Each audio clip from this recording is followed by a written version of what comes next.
Mobile चलाता है, यहाँ तक कि मताफ में खाने काबा के सामने हालत एहराम में ये कमीना मोबाइल चलाता है। वहाँ का एक सजदा 1 लाख के बराबर है, वहाँ का एक गुना भी 1 लाख के बराबर है। तो तुम ये समझा कि हम हज करके आ गए, 1 करोड़ गुना कमा के आ गए। वहाँ हालत एहराम में मताफ में खाने काबा के सामने तुमने तस्वीरें खींची, तस्वीर खींचना हराम है और तुमने फेसबुक पे डाला हालत एहराम में खाने काबा के सामने। बेहतर था कि तू जलील को काबा नहीं जाना था, गुनाह मक्के हिंदुस्तान में हो रहा था, अपने घर में हो रहा था। ये क्या जुर्म किया कि तुमने खाने काबा के पास गुनाह करके आ गया, तू बैतुल्लाह के पास गुनाह करके आ गया। यानी दिल मर चुका है। बैतुल्लाह में के पास मोबाइल, गुंबद खजरा में रोज़े रसूल के पास मोबाइल, यहाँ तक कि अरफात में मोबाइल, जो अरफात रोने की जगह, आंसू बहाने की जगह, गुनाहों के दाग को धोने की जगह। आज का सबसे बड़ा रुकन है जिलहिज्जा की 9 तारीख को ज़ोहर की नमाज से लेकर के मगरिब तक अल्लाह का जिक्र करना, खूब रोना, आंसू बहाना। उसको भी लोगों ने मोबाइल की गुफ्तगू से इबारत कर डाला, यानी 2-4 घंटे से बातें करता रहता है। मैं अरफात में हूँ, यहाँ इतने लाख लोग मौजूद हैं, हर तरफ सफेद पोश चादर पहनने वाले एहराम पोश मुसाफिर नजर आ रहे हैं। ये घर वालों को बता रहा है, इसको वहाँ घर वालों के लिए दुआ करनी चाहिए। ये अल्लाह मुझको हाजी तूने बना दिया, मेरे बाल बच्चों को बना दे, मेरे बाल बच्चों को जन्नती बना दे, उन सबों को भी आखिरत की पता फरमा दे। नहीं, फोन से बात कर रहा है, उसे अल्लाह से बात करनी चाहिए, अल्लाह से भीख मांगनी चाहिए। मगर चूंकि जैसी कमाई और वैसी सोच पैदा होती है, माले हराम लेके हज को जाने वाला वह मोबाइल नहीं चलाएगा तो कुरान पढ़ेगा। उससे पूछो कि तुमने कितनी तस्वीरें ली, बोलेगा हाँ हाँ हमने तो साहब मदीना में, बदर में, ओहद में, हर जगह की तस्वीर हमने ले ली। उनको कहिए कि मस्जिद नबी में कितना खत्म कुरान किया, नदारत खाने काबा में कितने खत्म कुरान किया मालूम नहीं। मक्का शरीफ में 1 लाख बार कलमा न पढ़े वो आदमी कैसा है, मदीना में 1 लाख दुरूद न पढ़े वो आदमी कैसा है। 1 लाख दुरूद तो नहीं पढ़ा, 10,000 कलमा तो नहीं पढ़ा, 5 खत्म कुरान तो नहीं किया, अलबत्ता 50 करोड़ गुनाह कमा के आ गया। वो अब सारी तस्वीरें भर के आ गया। वो एहराम ऐसे कर रहा है तो तस्वीर, मीना में है तो तस्वीर, मुस्तल्फा में है तो तस्वीर, और साहब कंकड़ी मारता है तो तस्वीर, बाल मुंडा रहा उसकी तस्वीर, कुर्बानी कर रहा उसकी तस्वीर, वहां से लौट के जहाज पे चढ़ रहा उसकी तस्वीर। ये 10 फोटो खींचने गया था, अब फोटो खिंचवाने गया था। इसी तरह वहां से लौटने के बाद पहले से ज्यादा बिगड़ जाता है हाजी। हज मकबूल की अलामत है कि हाजी हज से लौटे तो नर्म हो जाए, सॉफ्ट हो जाए। 5 गाली दो, 1 गाली का जवाब न दे, पहले से ज्यादा बदल जाए, वो हज मकबूल की अलामत है। और हज से वापसी के बाद इसकी गाली बढ़ जाए, इसका गुरूर बढ़ जाए, तर्के नमाज बढ़ जाए, नमाज छोड़ना बढ़ जाए, पैसों की हवस बढ़ जाए, तो समझ ले कि पैसा पानी में गया, भैंस गई पानी में। कोई शख्स पाखाना रूम जाता है, अब पानी से पाक साफ होके लौटता है। कुछ लोग हैं काबा भी जाते हैं तो नापाक होके आ जाते हैं, उसकी सोच नापाक होती है, उसकी फिक्र नापाक होती है। इसलिए एक कौम मुस्लिम, तुम मुस्तफा की सुन्नतों की मुखालफत मत कर, नेक लोगों के साथ बैठ, हुजूर की सुन्नतों पे अमल कर। सेहतमंद बनना है तो अपने बच्चों की कुट्टी में बसा दे कि आलिमों से रिश्ता कभी मत तोड़ना, जलसे से रिश्ता कभी मत तोड़ना, नेक लोगों से रिश्ता कभी मत तोड़ना। हर जगह जाओ कि गुनाह ही गुनाह है, लेकिन 5 घंटे तक अगर कोई गुनाहों से सेफ माहौल देता है, ये बता दे कौन है। मदरसे में गरीबों के बच्चे पढ़ते हैं, खानकाह में 2-4 लोग तावीज़ गंडा करवाने के लिए पीर साहब के पास जाके बैठ जाते हैं, लेकिन कई हजार मुसलमान ये बताते हैं कि एक जगह बैठकर 5 घंटे तक न वह ग़ीबत करते हैं, न चुगलखोरी करते हैं, न सनीमा देखते हैं, न वहां जाके दूसरों की बुराई करते हैं, न चुगलखोरी करते हैं। ज़बान खुलती है तो सुभान अल्लाह का विर्द करते हैं, कान खुले हैं अल्हम्दुलिल्लाह की सदाएं सुन रहा है। और जब तक बैठा है फरिश्तों की झुरमुट पर बैठा है। इस दौरे पुरफतन में सबसे बड़ी खानका कौन है? ये वही जलसा है जहां न ग़ीबत है, न चुगलखोरी है, जहां न हसद है, न चलन है, न गुनाह है, न गाली है, न गाना है। 5 घंटे तक जिक्र खुदा है, जिक्र मुस्तफा है, जिक्र हुसैन है, जिक्र कुरान है, जिक्र हदीस है। इस सबसे बड़ी खानका है ये जलसा, सबसे बड़ा मदरसा है ये जलसा। इसलिए तुम्हें दौलतमंद बनना हो तो मेहनत कर, और जन्नती बनना हो तो जलसे में आके 5 घंटे गुजार। अगर 5 घंटे यहाँ गुजारेगा, इसका असर 5 साल तक तेरी जिंदगी में महसूस किया जाएगा। नारे तकबीर, अरे जरा हाथों को उठाइए। नारे तकबीर, नारे रिसालत, इश्क मोहब्बत, इश्क मोहब्बत। शोहदाए करबला कॉन्फ्रेंस, मसलके आला हजरत अल्लामा डॉक्टर प्रोफेसर शहरयार साहब किबला। गंदे लोग गंदी बात बोलते हैं, अच्छे लोग हमेशा अच्छी बात बोलते हैं। किसी आदमी को देखें कि हमेशा दूसरों की तनकीद करता है, यह हमेशा दूसरों की बुराई बयान करता है, यह हमेशा छील माट कर दूसरों की अच्छाई में ऐब निकालता है, समझ लें कि इसका ज़मीर गंदा है, इसके अमाल गंदे हैं, इसकी तन्हाई गंदी है और फिर इसके अहवाल गंदे हैं। और अच्छा आदमी वो है जो हमेशा बुराइयों से चश्मपोशी करता है, तनकीद नहीं करता है। वो हमेशा या तो अच्छाई बोलेगा या चुप रहेगा। वो चाय की दुकान पे चुस्की लेके इस मौलाना की, उस मौलाना की, इस पीर की, उस जलसे की वो कीमत नहीं करता है। ये गंदे किस्म के लोग हैं जो कहते हैं जलसा कराने से क्या फायदा है। उसको बोलो कि वहाँ नाच की महफिल है, उसके बारे में तू क्यों नहीं बोलता। वहाँ सर्कस हाल लोगों ने खोल दिया, उसके बारे में तू नहीं बोलता। मुसलमानों की दौलत करोड़ों की सिनेमा हॉल खोलने में जा रही है, नहीं बोलता। एक शहर में 10 स्कूल हैं क्रिश्चियनों के, नहीं बोलता है। जालिम की क्रिश्चियन स्कूल खोल दिया, मुसलमानों के सारे पैसे लूट के ले जा रहा है। एक मदरसा कोई खोल दे, अपना दुश्मन, साथी दुश्मन, इमाम दुश्मन, मौलवी दुश्मन, रिश्तेदार दुश्मन, सब उसे उखाड़ने के लिए तैयार है। हम उसे उखाड़ देंगे। मेरा नाम जलसे में नहीं दिया तो हम जलसे को बिगाड़ देंगे। आने वाले मेहमानों को फोन करके रोक देंगे। वह फितनेबाजों का जलसा है, वहां जाएंगे नजराना नहीं मिलेगा, जलसा कामयाब नहीं होगा, मारपीट और दंगा का माहौल हो सकता है। मेहमानों को मना कर दिया, क्यों? उसका नाम जो उस पोस्टर में छोटा था, उसका नाम जो नहीं था। ये मोच बड़ी हो गई कि मेरी चले, मेरी मोच ऊंची हो, चाहे अहले सुन्नत व जमात का बेड़ा गर्क हो जाए, चाहे जलसा बंद हो जाए, चाहे मदरसा खत्म हो जाए, चाहे मस्जिदें उजड़ जाए, पर मेरी रहे। यह गंदी सोच मुस्लिम समाज को पस्ती में धकेल दिया। वहां 50 स्कूल है, अगर 51वां स्कूल खुल गया तो सारे स्कूल वाले उसके यहाँ ओपनिंग समारोह में आते हैं, इफ्तिताह की तकरीब में आते हैं। सब कहते वाह साहब आपने एक जबरदस्त काम किया है।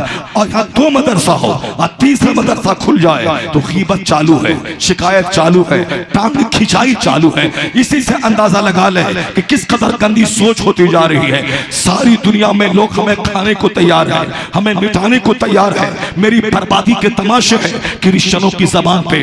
कब इन लोगों को मैं तबाह कर दूं, मस्जिदें उजाड़ दूं, इनके मदरसों को बर्बाद कर दो, इनके सरों की टोपियां छीन लो, इनके चेहरे की तालियां छीन लो, इनकी बेटियों के निकाब को मैं छीन लो। तो हमें नंगा करने का प्लान वो बना रहे हैं और एक हम है कि हम उसे मौका दे रहे हैं और तबाही के रास्ते पे चल रहे हैं। ये तो सच्ची बात है कि इस्लाम जिंदा है, कुरान जिंदा है, मुस्तफा जिंदा है, हम जिंदा कौम है।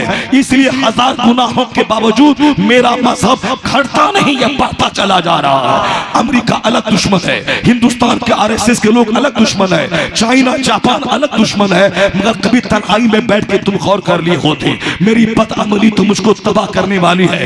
लेकिन इतने 1000 दुश्मनों के बीच में इस्लाम का कोई बाल बेका नहीं होता, इस्लाम का कुछ बिगाड़ नहीं पा रहा है। अमेरिका में मुसलमानों की बढ़ती हुई तादाद, कोई दिन नहीं गुजरता कि कोई साइंटिस्ट कलमा पढ़ के मोमिन न हो जाए। यूरोप का कोई दिन नहीं गुजरता वहां का कोई वैज्ञानिक कलमा पढ़ के मोमिन न हो जाए। हिंदुस्तान में मीडिया वालों ने उछाल रखा है, इस्लाम को बदनाम किया है, वरना खामोश तौर पर बंबई और दिल्ली, चेन्नई और बेंगलुरु में एक बड़ा पढ़ा लिखा तबका है जो किताब पढ़ता है, सच्चाई की तलाश में मजहब इस्लाम से करीब होता जा रहा है। मीडिया में हंगामा है इस्लाम के खिलाफ, मगर जमीनी सतह पे जाके देखा है वैज्ञानिक कलमा पढ़ रहा है, प्रोफेसर कलमा पढ़ रहा है। ये तो इस्लाम का अपना तुर्रे इम्तियाज है कि दुश्मनी को पढ़ लेने दे, तू उसकी बात पे परेशान मत हो जा। इस्लाम वो हक की आवाज है, इस्लाम वो सही मजहब का नाम है कि दुश्मनी बढ़ती जाएगी, मुस्तफा के गुलामों की तादाद में इजाफा होता चला जाएगा। यह हक़ानियत की बुनियाद पे मेरा मजहब जिंदा है और खामोश तबलीग इस्लाम की जबरदस्त हो रही है।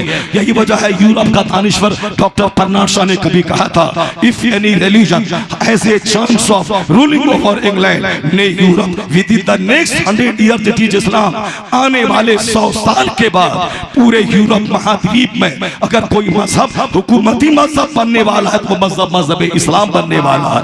या दिल्ली और अमेरिका और चाइना जापान के या चंद जासूस किस्म के लोग, जलील किस्म के लोग अगर इस्लाम के खिलाफ तबसरा करते हैं उस पर कान न धरे। यहाँ के गरीब लोग हैं, जो पहुंच लोग हैं, जिनकी नजर 100 साल के बाद मुस्तकबिल पे रहती है, वह लोग जानते हैं कि इस्लाम का मुस्तकबिल बड़ा रोशन है, आने वाला दिन इसका है। हर घर में इस्लाम पहुंचेगा, हर महल में इस्लाम पहुंचेगा, हर झोपड़ी में इस्लाम पहुंचेगा, हर दरख्त के पास इस्लाम पहुंचेगा। इसी को हुजूर ने 1400 साल पहले कहा था, ला यब्का अला सहरिल अर्द बैतुम मदनी वला फब इल्ला अदखलहुल्लाहु कलिमतल इस्लाम। इस धरती पर कोई कच्चा घर, पक्का घर नहीं बचेगा मगर वहां अल्लाह इस्लाम का कलमा दाखिल फरमा देगा। ये मजहब हक है जिसकी वजह से मेरी आबरू बच रही है, वरना मेरी बदअमली ये है जिसकी वजह से ये पाखाना को साफ समझने वाला मुझे मिटाने की धमकी दे रहा है।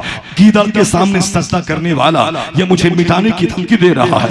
ये सांप और छुछंदर और बंदर को खुदा कहने वाला ये मुझे मिटाने की धमकी दे रहा है। जो कभी जंगल के सामने, कभी पेड़ के सामने, कभी झाड़ के सामने, कभी सूरज के सामने, कभी चांद के सामने, कभी छुछंदर के सामने, कभी बंदर के सामने, कभी गाय के सामने, कभी भैंस के सामने, कभी सांप के सामने, कभी छिपकली के सामने, कभी चूंटी के सामने, कभी तिलछट के सामने जो सर झुकाता रहता है, कभी गिलहरी के सामने जो सर झुकाता है। इन जलीलों को औकात क्या है?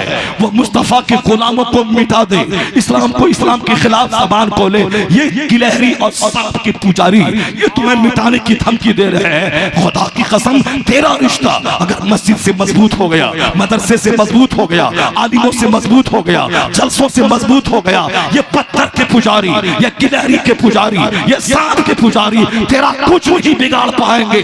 दुनिया तुम्हारी है, अमेरिका तुम्हारा है, चाइना तुम्हारा है, चाइना तुम्हारा है, ये दुनिया भी तुम्हारी है, उकबा भी तुम्हारा है। ये कायनात खुदा की है। खुदा का परस्तार वह बिल्ली के परस्तार से दब जाए ऐसा नहीं हो सकता। कायनात के खालिक को पूजने वाला ये सांप के पुजारी के सामने जलील हो जाए ऐसा कभी नहीं हो सकता।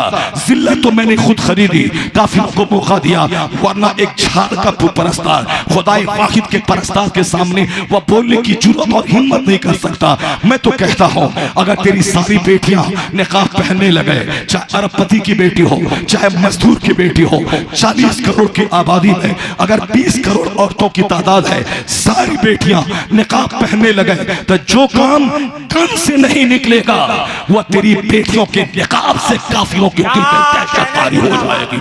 अगर 40 करोड़ मुसलमानों में 20 करोड़ मुसलमान सर पे टोपी पहनने लगे, चेहरे पे दाढ़ी रखने लगे, तो फिर मालूम है जो काम गन और F-47 से न निकलेगा, या दाढ़ी वह काम कर जाएगी, या टोपी वह काम कर जाएगी। हर प्लेटफॉर्म पे नमाजी, हर प्लेटफॉर्म पे मुस्तफा के गुलाम, हर बाजारों में निकाबपोश खवातीन, तो ऐसा लगेगा वह घमंड करता है मेरा मुल्क है, मगर मेरा निकाब बोलेगा तेरा नहीं मेरा है, मेरी टोपी बोलेगी तेरा नहीं मेरा है, मेरी दाढ़ी बोलेगी तेरा नहीं मेरा है। तू अगर चाहता है कि हैबत से रहे, इज्जत से रहे, शौकत से रहे, नबी की सुन्नतों पे अमल कर, अल्लाह की कसम उसके सीने में तेरी दाढ़ी की वो हैबत तारी होगी जिसको तू तीर से न डरा सके, तेरी दाढ़ी उसको डरा देगी। सुन्नतों पे अमल की वजह से जन्नत तो वहां मिलेगी, इज्जत यहां मिलेगी, तुम्हें मुस्तफा की रहमतों का हिस्सा यहां मिलेगा। ये जलसा हमें एक स्पिरिचुअल इन्वायरमेंट देता है, एक रूहानी माहौल देता है। आज मैं हुसैन आजम की जिंदगी से 2-4 पॉइंट आपके सामने मैं रखूंगा और मैं देखूंगा कि इमाम अली मकाम ने हमें क्या दिया है, उनकी जिंदगी से हमें क्या नूर मिलता है, क्या रोशनी मिलती है। जलसे में यही तो होता है, कभी एक हदीस सुनाई जाती है, हदीस एक बार सुनता है 40 साल तक वो हदीस याद रहती है। जलसे में यही तो होता है, कोई एक मिसाल पेश की जाती है, वो मिसाल दिमाग में बैठ गई तो आदमी के दिमाग के सारे कचरे हमेशा के लिए साफ हो जाते हैं। वो एक कचरा मैं जरा साफ कर दूं, जिस तरह से एक बात दिमाग में आ गई है, 900 चूहा खा के बिल्ली हज को चली वाली बात, चूंकि हम जलसे से दूर हुए, आलिमों से दूर हुए, आलिमों को हकीर समझा, ये 2 टका कमाने वाला मौलवी क्या मेरी इस्लाह करेगा। हमने 2 टके के हिसाब से इसकी अहमियत दी। ये नहीं सोचो कि मेरा बेटा भतीजा है, मगर कुरान हदीस का इल्म अगर है फिर इसका मुकाबला कोई नहीं कर सकता। ये नाइब रसूल कहलाता है। नाइब रसूल अगर 18 साल का हो तो 9 90 साल के बूढ़े को परमिशन नहीं है कि वो उसके आगे चले, उसके पीछे रहे। जो उम्र का एहतराम नहीं, वह इल्म हदीस इल्म कुरान का एहतराम है। आलिम जब रास्ते से चलते हैं, दरख्त के पत्ते दुआ करते हैं, वो बच्चों को इशा पढ़ा के 1 घंटा पढ़ा के सो जाए, हर सांस के बदले में अज्र मिलता है। क्योंकि कोई इबादत दुरुस्त नहीं हो सकती जब तक कि उसके पास इल्म की रोशनी ना हो। तो आलिम दीन नाइब पैगंबर होते हैं। डीएम होना, प्रधानमंत्री होना, मंत्री होना और है, मगर किराए के घर में रहने के बावजूद नाइब पैगंबर होना और है। और जिस तरह हुजूर का मद्दे मुकाबिल कोई मनसब नहीं, उसी तरह हुजूर की नियाबत के मद्दे मुकाबिल कोई मनसब नहीं। नाइब पैगंबर इस नुक्ते नजर से देखेंगे तो उनकी इज्जत होगी, उनकी बात गौर से सुनेंगे। पैसे से नहीं, पैसे तो आज चमार भी कमा रहे हैं, पैसे तो आज डोम के पास भी है, पैसे तो आज जो कल हड्डी चुन के कल खाता था उनके पास 50 करोड़ का मकान है, जो कल मुर्दों को जला के खाता था उनके पास भी 50 लाख की कार है। तो पैसा कमाना कोई कमाल नहीं। पहले मजदूरों का बेटा आज कार पे चल रहा है, क़यामत की निशानी है। नंगे बदन नंगे पांव चलने वाला वो महल में इतराएगा।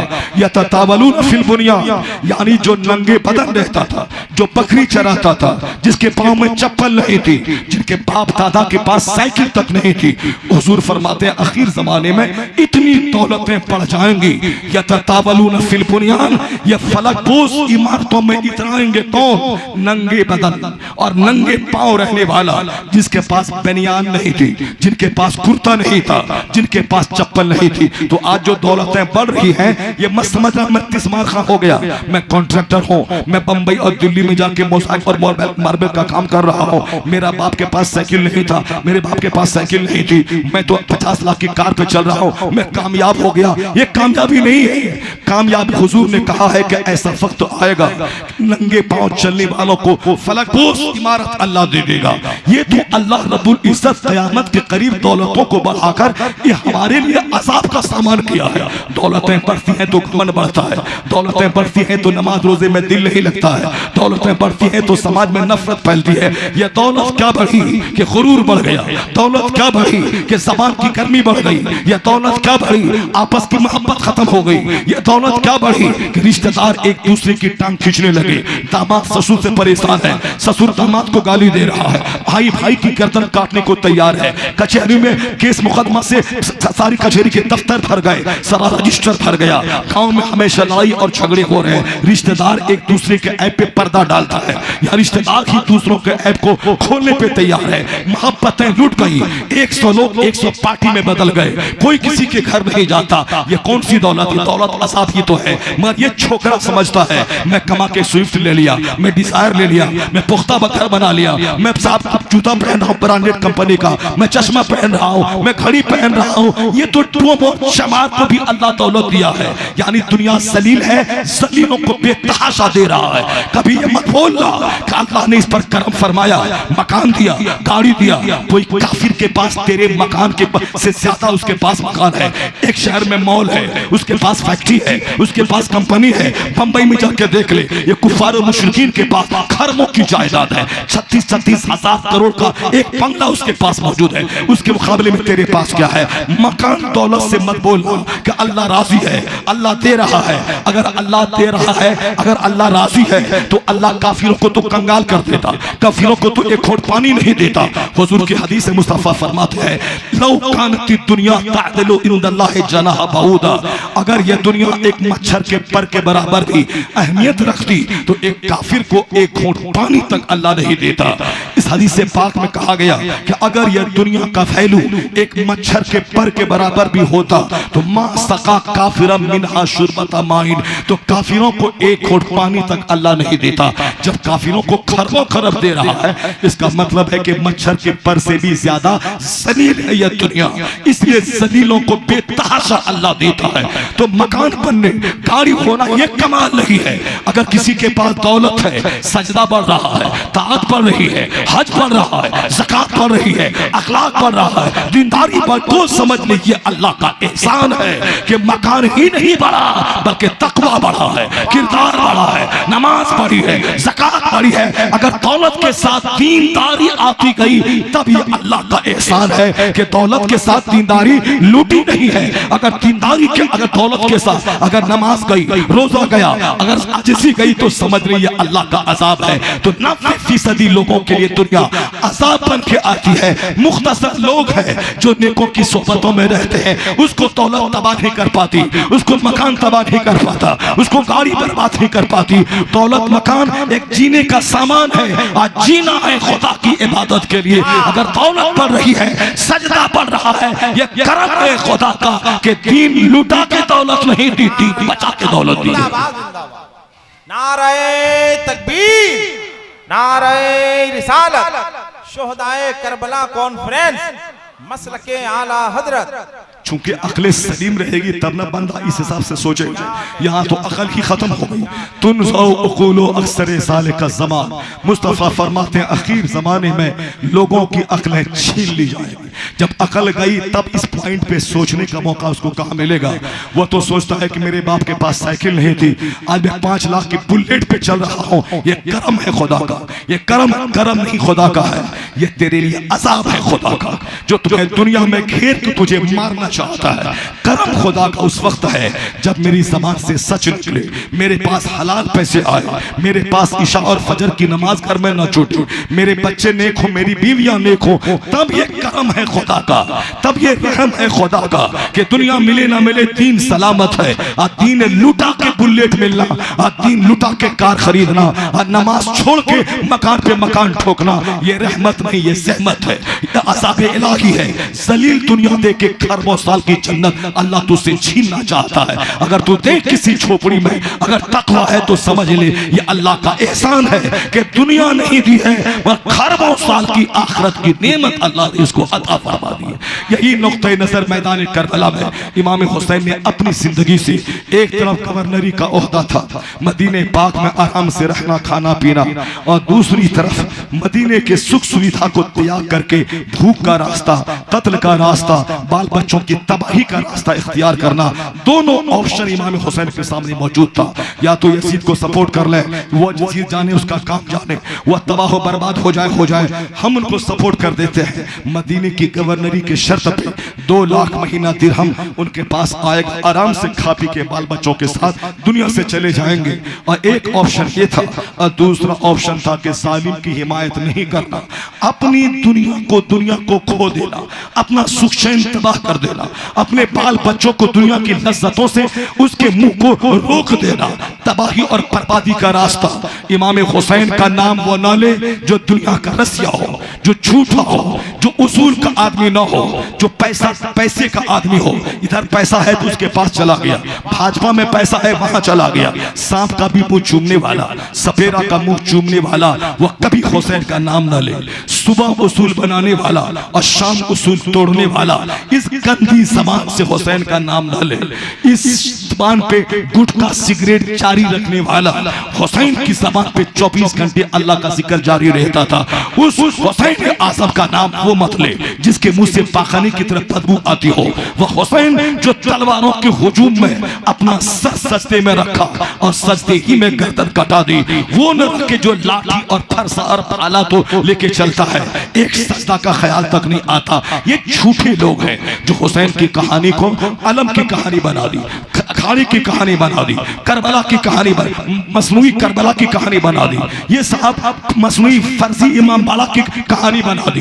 ये अब हाय सकीना की कहानी नहीं है, हाय अब्बास की कहानी नहीं है, ये कोई फिल्मी कहानी नहीं है, ये कोई सीना नोचने की कहानी नहीं है। आला हजरत ने मना किया है, न खुद तकल्लुफ से रोना है, न समाज न कौम को रुलाना है। रोने रुलाने का काम करने वाला वो एक्टर होता है, वो एक्टर होता है, एक्टिंग करने वाला होता है।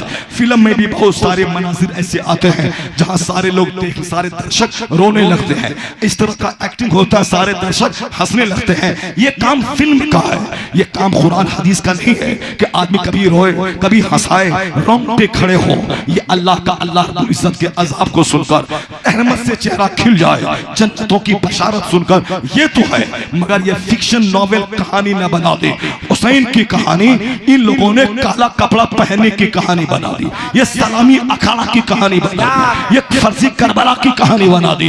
ए सुन्नी, ये इमाम हुसैन का कातिल जो शियाने अली था, जो 150 खत लिखकर उनको मक्का से करबला बुलाया था, फिर यजीद की तलवार के डर से अपने वादे से मुकर गया कि अब अगर हमने हुसैन को माना यजीद तो कत्ल कर देगा। अब वह भूल गया कि मैंने खत लिखा था, इमाम को बिल्कुल नाज और आहुजारी के साथ बुलाया था। वह बेवफा अपने वादे से मुकर गए, यजीद का साथ दिया, तलवार से डर गए। पहले इमाम को बुलाया, फिर बाद में यजीद की तलवार के सामने झुक गया। हुसैन आजम से झूठ बोल दिया, मेरा खत वो नहीं है।